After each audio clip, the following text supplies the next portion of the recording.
So at that point, you know, it had been a little ugly for a while. David Lagana had left, and some of the old folks were out of there. And Billy Corgan, who had been trying to lead the charge and turn that thing around, well, he was embroiled in a bit of a back and forth. So Billy and Dixie were both out at this point, right?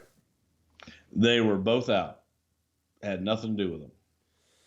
The Observer had this to say. A lot of people who worked for the company in the past have been contacted, and Jeff Jarrett's big marketing idea is something along the lines of, let's make TNA great again.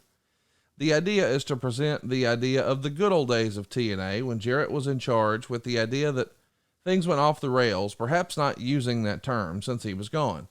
But on TV, they're going to bury Dixie Carter's regime, whether by that name or not, and essentially say the product went to hell. Bruce Prichard is being brought back for a role where he is to appear at the upcoming tapings as one of those people, and this may be as early as the March 9th show, which is being taped on March 2nd. Prichard is booked for that show. Right now, Prichard is only coming in as a television character and will continue his podcasts. He essentially got the gig because of how strong his podcast numbers were, and Jeff Jarrett was hoping his podcast listeners would start watching TNA. So how about that? Feels like, for the most part, Meltzer got it right, huh? Come on, you have to give him this one. This is accurate. Not really.